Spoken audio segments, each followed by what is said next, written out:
નમસ્કાર વિદ્યાર્થી મિત્રો, હું રાહુલ વાંજા આપ સૌનું બીપીડીએ ટ્યુશન ક્લાસીસમાં હાર્દિક સ્વાગત કરું.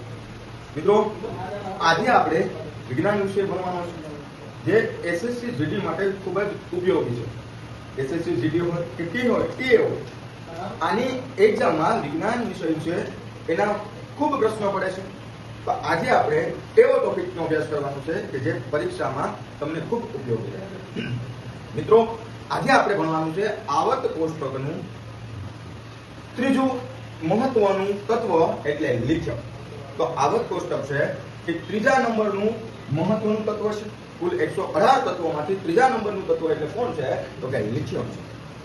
વાત કરીએ લિથિયમ વિશે, તો લિથિયમ છે એ લિથિયમ આવર્ત કોષ્ટકનું એટલે કે આવર્ત કોષ્ટકનું ત્રીજા નંબરનું તત્વ છે. ત્રીજા નંબરનું તત્વ છે, યાદ રાખવાનું છે મિત્રો. આવર્ત કોષ્ટકનું લિથિયમ છે કેટલા નંબરનું તત્વ છે? તો કે ત્રીજા નંબરનું તત્વ છે. એના પછી આપણે વાત કરીએ તો કે લિથિયમ વિશે. લિથિયમ જે છે એ આજના સમયનું ખૂબ મહત્વનું અને કિંમતી ધાતુઓમાંની એક છે. લિથિયમ આજના સમયનું, લિથિયમ જે છે એ આજના સમયનું, લિથિયમ આજના સમયનું ખૂબ જ મહત્વનું અને કિંમતી ધાતુઓમાંની એક ધાતુ છે. તો ભાઈ લિથિયમ શું છે? તો કે લિથિયમ કયા સ્વરૂપમાં જોવા મળે? તો કે લિથિયમ છે એ સામાન્ય તાપમાને ધાતુ સ્વરૂપમાં જોવા મળે છે. લિથિયમ સામાન્ય તાપમાને, આપણે ઓરડાના તાપમાને આપણને ધાતુ એટલે કે ઘન સ્વરૂપમાં જોવા મળે છે. વાત કરીએ વધારે લિથિયમની, તો કે શું કહેવામાં આવ્યું છે કે આજના સમયનું મહત્વનું અને કિંમતી ધાતુઓમાંની એક છે. એટલે લિથિયમને કહેવામાં આવે છે સફેદ સોનું. લિથિયમને શું કહેવામાં આવે છે? તો કે લિથિયમને સફેદ સોનું કહેવામાં આવે છે. સફેદ સોનું. પરીક્ષામાં પ્રશ્ન પૂછાય છે કે આવર્ત કોષ્ટકના 118 તત્વોમાંથી સફેદ સોનું તરીકે કોણ ઓળખાય છે? તો 118 તત્વોમાંથી સફેદ સોના તરીકે કોણ આપણે કહે છે? તો કે લિથિયમ. શા માટે આને સફેદ સોનું કહેવામાં આવે છે? તો યાદ રાખવાનું એનું કારણ શું? શા માટે સફેદ સોનું કહેવામાં આવે છે લિથિયમ? કારણ કે લિથિયમ આજના સમયમાં ઇલેક્ટ્રોનિક વાહન અને સ્માર્ટફોન ની જે ક્રાંતિ છે આ ક્રાંતિ પર નિર્ભર કરે છે. ઇલેક્ટ્રોનિક વાહન અને સ્માર્ટફોનની ક્રાંતિમાં સૌથી વધારે જો કોઈ ફાળો હોય તો કોનો છે? લિથિયમ છે આજના સમયમાં. એટલે લિથિયમને શું કહેવામાં આવે છે? તો કે સફેદ સોનું કહેવામાં આવે છે. લખીએ આપણે, આ મુદ્દો પણ યાદ રાખવાનો છે. આજના સમયમાં ઇલેક્ટ્રિક વાહનો જે છે, વાહનો અને સ્માર્ટફોનની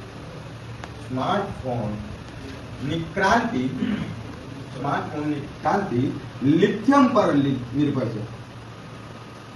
લિથિયમ પર નિર્ભર છે. ઇલેક્ટ્રોનિક વાહનો અને સ્માર્ટફોનની ક્રાંતિ છે એ કોના લિથિયમ પર નિર્ભર છે. આવું શા માટે કહેવામાં આવે છે? તો એના ઉપયોગો આપણે હમણાં જોઈએ ત્યારે હું તમને સમજાવીશ કે આ સ્માર્ટફોન અને ઇલેક્ટ્રોનિક વાહનોની જે બેટરી છે એ બેટરીમાં લિથિયમની હાજરી રહેલી હોય. કોની હાજરી રહેલી હોય? લિથિયમ. એટલા માટે ઇલેક્ટ્રિક વાહનો અને સ્માર્ટફોનની જે ક્રાંતિમાં આજના સમયમાં જો કોઈનો ઉપયોગ કરવામાં આવે, કોનો ઉપયોગ કરવામાં આવે છે? લિથિયમ. શા માટે આજની ક્રાંતિમાં લિથિયમ પર નિર્ભર છે? કારણ કે લિથિયમ છે ને 118 તત્વોમાંથી સૌથી હલકી ધાતુ છે. સૌથી કેવી ધાતુ છે? તો કે હલકી ધાતુ છે. 118 માંથી સૌથી હલકી એટલે કે વજનમાં જો કોઈ ઓછું હોય તો સૌથી હલકી ધાતુ છે. પાણીમાં તમે લિથિયમને નાખો તો એ પાણી ઉપર પણ તરશે. આવું શા માટે થાય કે પાણી ઉપર લિથિયમ છે એ પોતે ઘન પદાર્થ હોવા છતાં પણ, ધાતુ હોવા છતાં પણ પાણીમાં તરે? કારણ કે પાણીની ઘનતા કરતા પણ લિથિયમ જે છે એની ઘનતા ઓછી છે. એટલા માટે એ લિથિયમને તમે પાણીની સપાટીમાં નાખશો તો પાણી ઉપર લિથિયમ જે છે પાણીની સપાટી ઉપર તરશે. કેમ? કે કારણ કે લિથિયમની ઘનતા કેવી છે? તો કે પાણીની ઘનતા કરતા પણ ઓછી છે. લિથિયમની ઘનતા એ પાણીની ઘનતા કરતા ઓછી હોવાથી પાણીની સપાટી પર તરે છે. તમે જો પાણીની સપાટી ઉપર લિથિયમ ધાતુને નાખશો તો એ પાણીમાં પણ તરશે. આવું શા માટે થાય? કારણ કે લિથિયમની ઘનતા પાણી કરતા પણ કેવી છે? ઓછી છે. ઘનતા એટલે શું? તો ઘનતા એટલે વજન. ઉદાહરણ આપીને આપણે સમજવું હોય તો હું તમને એમ કહું કે કોઈ એક બોક્સ છે.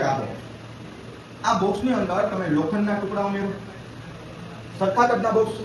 એક બોક્સમાં લોખંડના ટુકડા ઉમેરો ને એક બોક્સમાં રૂ ભરી દો, બંને ફૂલ ભરી દો. હવે મારો કહેવાનો ભાવાર્થ કેવો છે કે તમને વજનમાં કયું બોક્સ વજનમાં હશે? તો લોખંડ. તો લોખંડ છે એ બંનેનું કદ સરખું જ છે, પણ લોખંડનું વજન વધારે હોવાથી જે બોક્સમાં લોખંડ ભરેલું છે એની ઘનતા કેવી હશે? તો વધારે હશે, જ્યારે રૂની ઘનતા કેવી હશે? ઓછી. એટલા માટે જ્યારે લિથિયમની ઘનતા પાણી કરતા પણ ઓછી હોવાથી પાણીની સપાટી ઉપર તરે છે. એના પછી આપણે યાદ રાખવાનું છે લિથિયમ સૌથી પ્રતિક્રિયાશીલ ધાતુ છે. લિથિયમ સૌથી પ્રતિક્રિયાશીલ ધાતુ છે. જો તેને હવામાની સાથે સંપર્કમાં આવશે તો હવા સાથે પ્રક્રિયા કરશે અને લિથિયમ છે એ કાળી બની જશે, કાળો રંગ ધારણ કરશે. અને પાણી સાથે પ્રક્રિયા કરશે તો વિસ્ફોટ સાથે આગ ઉત્પન્ન કરશે. કારણ કે લિથિયમ છે કેવી ધાતુ છે? તો પ્રતિક્રિયાશીલ ધાતુ છે. કોઈ પણના સંપર્કમાં આવશે તો હવાના સંપર્કમાં આવશે તો હવાથી કાળી પડી જશે પ્રક્રિયા કરીને, પણ પાણીના સંપર્કમાં જો લિથિયમ આવશે તો લિથિયમ જે છે એ આગ સાથે વિસ્ફોટ થઈને આગ સાથે સળગશે.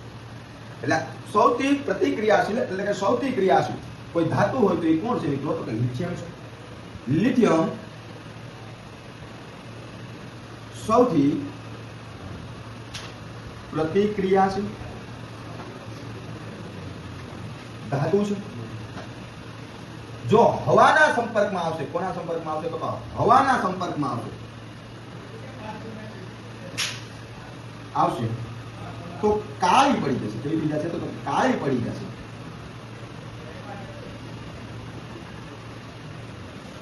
અને પાણી સાથે પ્રક્રિયા કરશે,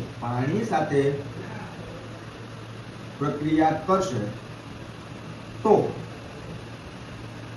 વિસ્ફોટ સાથે આગ ઉત્પન્ન કરશે. શું કરશે? આગ ઉત્પન્ન કરશે. સૌથી પ્રતિક્રિયાશીલ ધાતુ છે.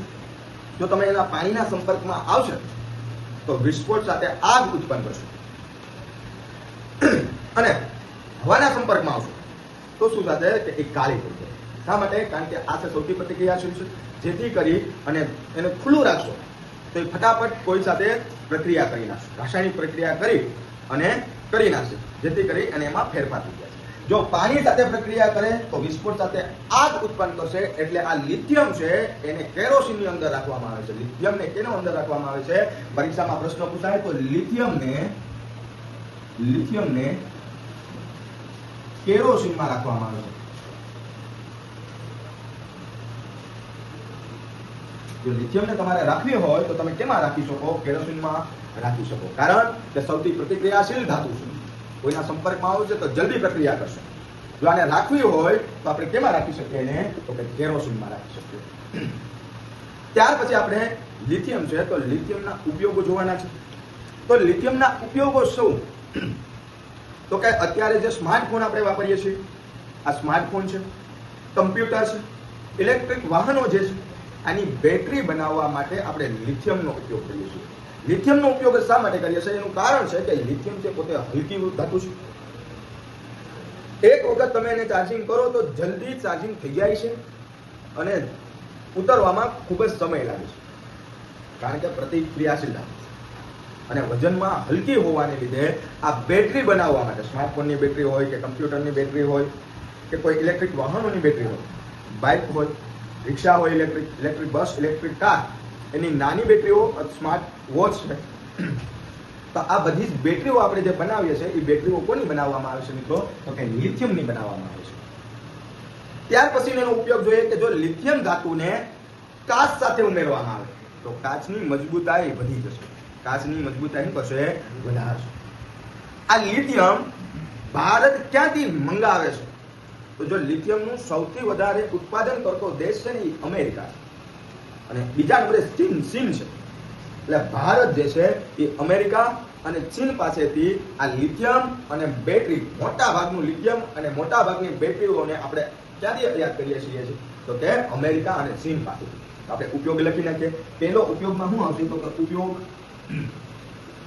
Smartphone, smart watch, computer, electric વાહનોની બેટરી બનાવવા માટે આપણે કોનો ઉપયોગ કરીએ છીએ મિત્રો? તો કે લિથિયમનો ઉપયોગ કરીએ છીએ. એના પછી જો કે કાચ બનાવતી વખતે લિથિયમ ઉમેરતા કાચ મજબૂત બની જાય છે, મજબૂત બને છે. સૌથી વધારે લિથિયમ જે છે આપણે કયા દેશ પાસે લઈએ? તો કે સૌથી વધારે લિથિયમનું ઉત્પાદન કરતો જો કોઈ દેશ હોય તો એ અમેરિકા છે, અમેરિકા. અને ત્યાર પછીના બીજા નંબરે કોઈ હોય તો એ કોણ છે? તો કે ચીન છે. તો ભારત જે છે એ મોટા ભાગની બેટરી અને લિથિયમ ક્યાંથી મંગાવે છે? તો કે અમેરિકા અને ચીન પાસેથી. યાદ કરે છે મિત્રો. એસએસસી જીડી અને ટેટ અને ગુજરાત ગવર્મેન્ટની સ્પર્ધાત્મક પરીક્ષાઓની તૈયારી કરતા જે વિદ્યાર્થીઓ છે એના માટે આ 118 તત્વોનો અભ્યાસ કરી રહ્યા છીએ આપણે.